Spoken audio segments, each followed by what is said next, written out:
of a single man. Hey, what's going on? Scanless Bob. Another hardcore ricochet team deathmatch. This one's in Village. Now, this one can be a lot of fun. It depends on if you go lone wolf, you play with your buddies.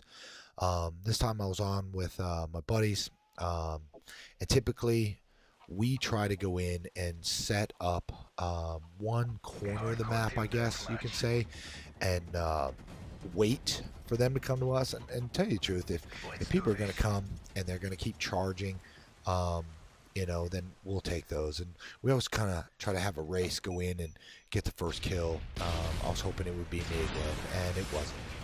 I don't even know if I lived that long in the first little part.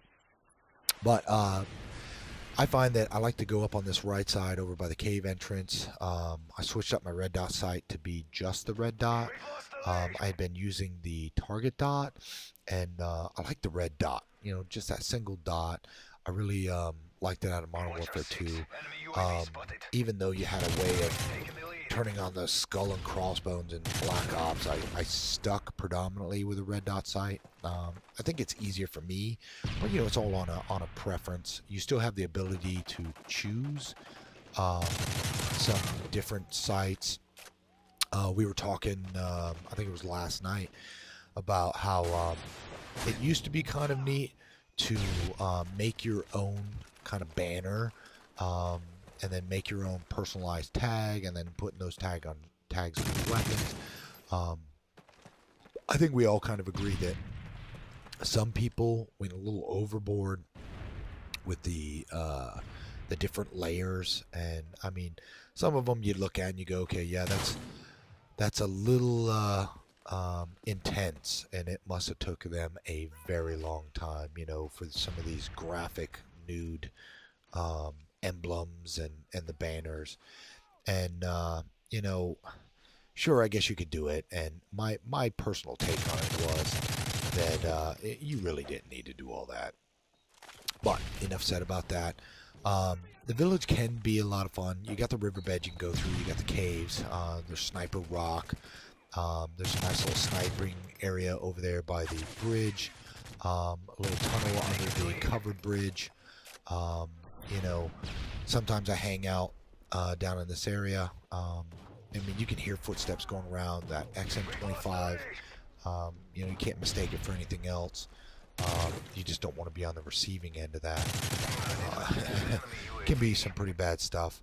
I like the XM25. I'm not much of a big fan of the tubes, whether it be on your weapon. They had the China Lake and the Black Ops. I used it a little bit here and there, but sometimes it gets abused. Those of us that have played Modern Warfare 2 know what I'm talking about. Just nooberific. And I mean, they even had your little achievements, which was kind of funny. And they actually promoted some of it because the only way you could get the under the barrel shotgun was to get something like 20 kills with the tube attachment. So I'm glad that they've put in the trophy system. I just wish that it lived a little bit longer. I believe the trophy system will only block 2 items coming near you. Now, the advantage, though, is those 2 items can be pretty big, like a Predator. I'm not sure if it does a Reaper. I have seen it stop a Predator, which was pretty nice. I did like the mortar attack and napalm from Black Ops.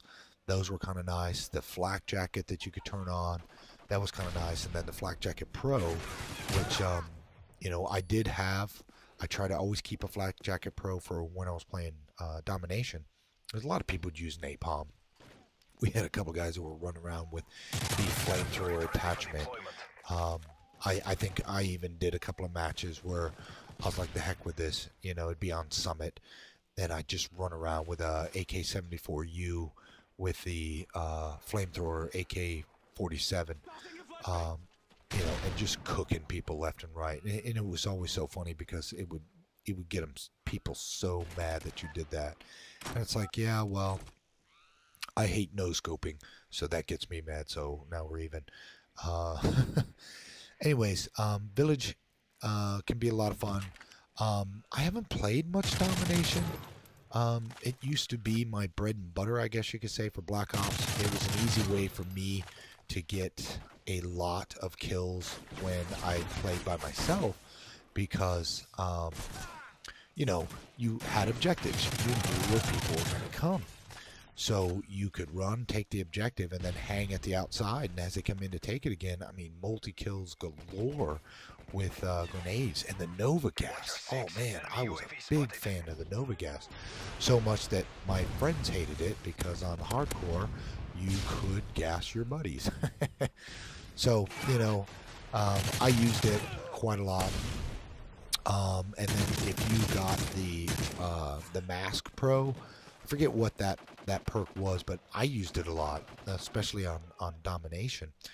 And what it was is, once you had the Pro, if you threw any kind of tactical grenade, once it went off, you would get an indicator on the screen that would show you a little yellow bar which direction that the hit came from. So if you threw a flashbang into a room and a guy was off to the left, it would flash to the left. That way, you know, it helped to narrow down that when you go in, you just turn left and somebody should be there. Nothing like throwing a flashbang in.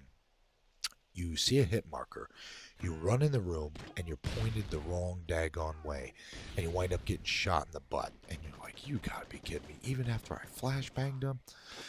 I do like that they have some debris floating around. It is a little bit of a distractor. I think a couple of times I saw chickens, heard chickens, something like that, thought somebody was there. So I was actually like spooking myself, so it was kind of funny. But we were doing good all in all. We sat still. I kind of hovered around the outside, trying to pick off the stragglers as they tried to flank us. So it helped me out. I've been on this map and just had my butt handed to me because somebody else was using this tactic, and I kept running into them.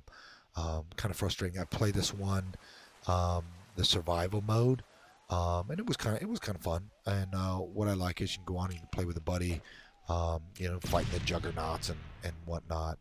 The zombies, I guess, were real popular in the Black Ops. I wasn't too much of a fan of it because I was more used to the online play where, you know, your weapons were a little more powerful, or you could pick up another weapon. This whole, you know, buying things with money and unlocking things with money, and then I'm like, I have no idea where to go. And then you turn the power on, and you still have to buy things for defenses. And I'm like, I'll play, but don't expect me to, you know, be really good at it. So anyways, I don't know if any of you guys are Skyrim fans. When I put that in, that stuff keeps me busy for quite some time. I'd like to get back on, do some more Battlefield 3. I like the fact that you can destroy a building and drop it on top of somebody. Something that, you know, might make the Modern Warfare series or the COD series a little better. I know that it is kind of ridiculous, some of the maps I played where if you hid behind netting, you could not shoot through the netting. And I'm like, really? It's just netting. But, you know, you can get extra bullet penetration, that kind of stuff. But it's always cool when you drop a building after taking it out with a tank and you know people were inside. So funny, so funny. But, yeah, we did pretty good here. We played a bunch of matches. And I was like, geez, oh, Pete, how do I pick which one? So I said, well, the heck with it. I'll just pick predominantly all of them. A lot of times I'll go through and edit out the boring stuff, me sitting in a corner, me running around. But, you know, here lately I've been trying to leave it in because, like I said, I'm not the best player, but, you know, I do try to move around a lot. I'm hoping that something I do might show you a different aspect of the game. Here I'm running the EMP. I was running the escort airdrop, and I get it, but I generally get it so late in the game that I couldn't use it. And I found that the EMP for me works a whole lot better because I can drop it, and if somebody's calling in a care package, then you know, it negates it, um, takes away the advantage of their UAV, their counter UAV. Um, so you know, I kind of like it, and you know, it's 18 kills, which makes me feel good. Now I may have 19 deaths, but hey, I got 18 kills, and in a hardcore match, it's not always easy to get above about 12 if you're just kind of sitting around and waiting for them to come to you. We got lucky, like I said, in this one. They were moving around. We caught them quite a lot. My buddy Reboot was on the other side. Anyways, here's Aries getting the match-winning kill. Hope you guys enjoyed.